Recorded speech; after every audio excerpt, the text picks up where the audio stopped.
Welcome to another show, The Con-Versation. We are here with two great people. They actually have a podcast, they write books. I think their last two, is it two or three that have been together? Our last six have been together. Shh. But horror authors, you've written Witchcraft, y'all have the horror podcast. I know y'all are in Florida right now, but y'all are normally from, let me see if I can get this one correct, Minnesota? That's right. Yeah. Mm-hmm. And that is Kelly, Florence, and Meg Hafdahl. So welcome to the show. Thank you so much for having us. Yeah, thank you. And y'all's last book, let's talk a little bit about that, The Science of Witchcraft. Yes, so The Science of Witchcraft came out in September of 2022. And we looked into our favorite movies that featured witches, our favorite TV shows, and we got to explore the history and science behind all of these really fascinating witch characters. Yeah, I'm a book nerd, so as soon as we kind of decided that we were going to do witches, I instantly thought of Shirley Jackson. She's my favorite author, and I wanted to do We've Always Lived in the Castle, which is a novel of hers. And so doing research on all these different, Witches of Eastwick, Wizard of Oz, like a lot of them are horror and some of them are not horror. But it kind of, it brought me to realize like how much witches are a part of our sort of everyday film life, and they're there in the media all the time in different forms. And so I think it was really fun to explore like the science and history, but also sort of the profound effect that witches have on us humans. Now, you've also said y'all went into a little bit of research of the modern day. So how would, I'm just going to go ahead and say it, metaphysical be a part of that? Yes, so we talked to a variety of experts. We talked to a practicing witch that is currently practicing witchcraft. And then we also spoke to people who are experts in the fields that people would consider witchcraft, but they don't. For example, we spoke to an indigenous ethnobotanist, and she was talking about how, a lot of times in movies, you see witches making potions and brews using different from nature to make concoctions, but really, it is based in science, and people have been doing it for thousands of years, not in a witchcraft sort of way, but actually to heal. Yeah, and I think that, what would be considered witchcraft, for instance, something that's really popular right now on TikTok and Instagram is this idea of manifestation, and sort of like creating the world that you want to live in and creating your life. And it sounds very fake and it sounds like something that's, woo woo, but actually there are studies that prove that like having positive attitude, believing in your goals, writing things down, having, sort of a mind-body connection of positivity, that actually does matter and actually can make you reach those goals. So I love that there really is science behind some of this stuff. Well, I got to go back a little because you mentioned talk about healing, but I do know that in Reiki, which deals with the energy work, that they're actually have been starting to use that in hospitals now. Yes, and that's the thing that we've discovered too, is that so many of these things that people would dismiss as that must be witchcraft, generations ago, or you could have been, burned at the stake for some of these things. It's really, they're based in truth, they're based in science, and they can help us heal physically, emotionally, socially, a lot of positivity. And so it's not all, the green witch with that crooked nose and the evil hackle. There is healing here. No evil hackles today. So let's talk a little bit about y'all's podcast. I know y'all do the podcast, and where can people find that at? So it's called Horror Rewind, and we've been doing it, almost 6 years now?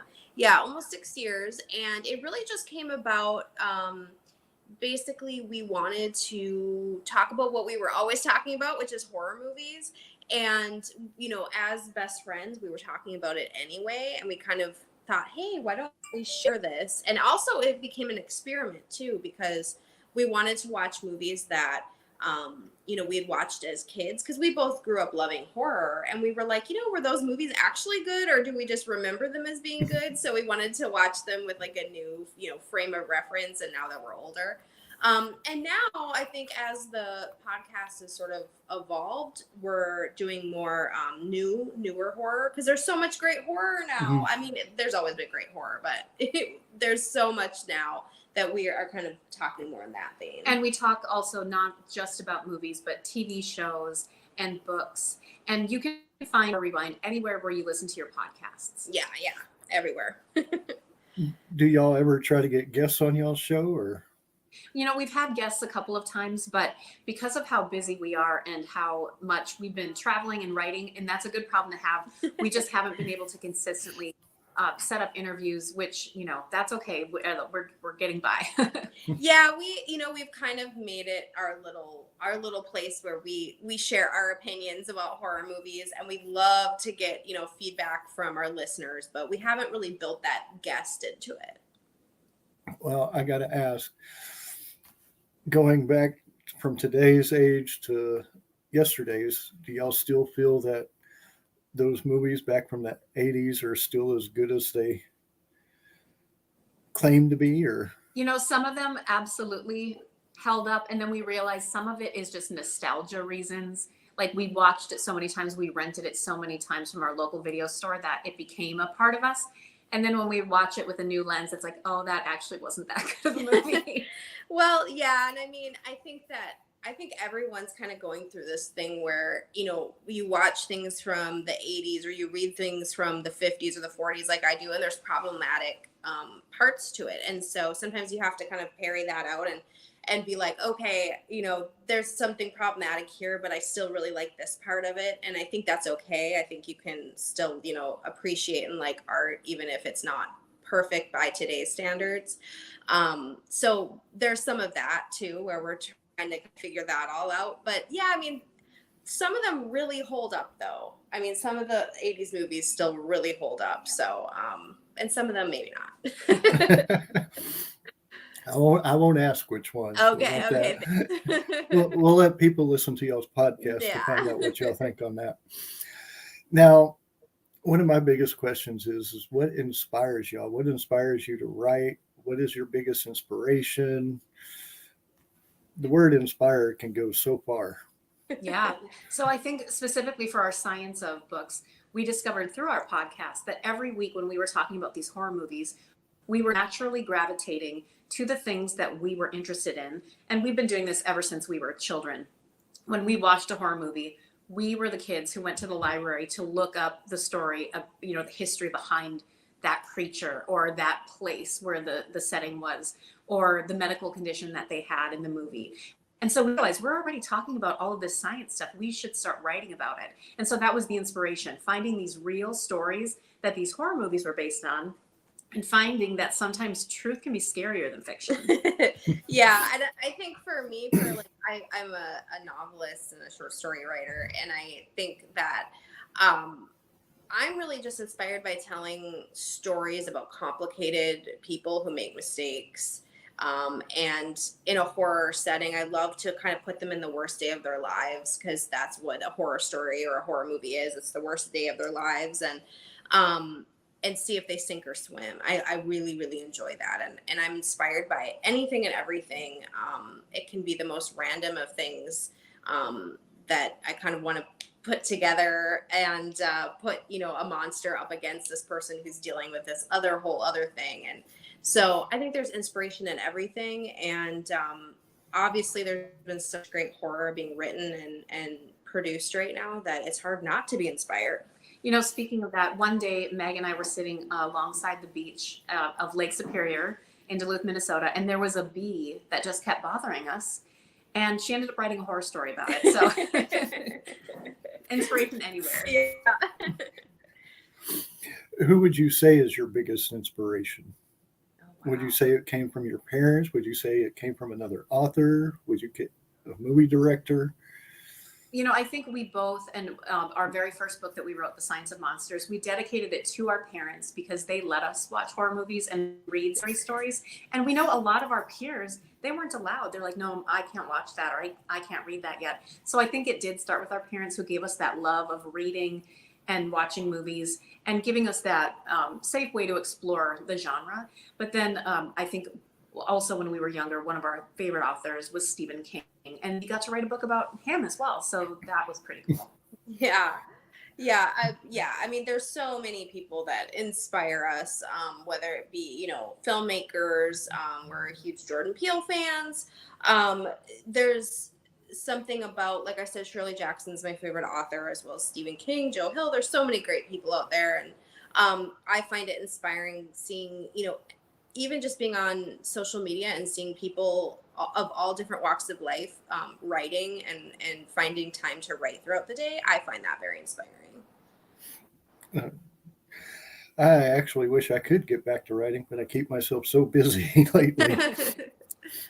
But I have to say, my first horror film, I was young, very young, but was Poltergeist. Oh, yes. Oh, that's And at my age, I should not have seen it at my age. Yeah, that was terrifying, especially, well, the clown, that whole clown in the chair, and then the tree coming through the window. Those were terrifying moments as a child. And they're still kind of scary. It's still a very, very scary movie. I think. So did it make you like horror, or are you scarred for life after that? I still watch some horror. Okay. I mean, I did watch Amityville. Mm-hmm. Okay, good. And The Exorcist, which I have to say, good, even good. The Exorcist just still blows my mind. Yeah. And I know that's a lot movie stuff, but still, that was just one of those. I don't know if I want to watch this again or not. Yeah. But I did watch it. Okay, good. You got through the whole thing. That's something. Yes. That's something we discovered through the podcast too. Is that watching movies as a kid versus now, we see things through a different lens, obviously. But watching Poltergeist, for example, as mothers now, it resonates differently than we were kids, because we were thinking of ourselves as the kid characters the first time we watched it when we were little, and now we're like, wow, if that was happening to my child. And so it's just. That's why we love horror. It's so much empathy building, regardless of what stage of life you're in. You can really identify with characters. Now, see, y'all could actually do a science on the paranormal and use that movie as a reference, because it was actually based on a suburb here in Houston. Oh, yeah. We need to do some investigating, I guess. So that's my little tidbit for the day. All right. So where can people find y'all's books at? So we are wherever books are sold. You can find us at Barnes & Noble, online on Amazon or Target. And if you have a local independent bookstore that you like to purchase through, just ask for us and they can order it for you. Yeah, it's really nice at libraries or at independent bookstores. If you just say, hey, can you get this book in for me? It's a great way for them to know not only are you supporting them, but you're also kind of getting the word out that you want to see our books there, which is great for us. And if people wanted to follow y'all online? Yep. So you can follow us, both of us, by name, Kelly Florence or Meg Hafdahl. And then together we are Horror Rewind. And my TikTok is Meg Loves Horror. And I talk a lot about books on there. Because like I said, I'm a book nerd. And they're all horror books, usually. I can't imagine why. But I do want to thank y'all both for being on the show today.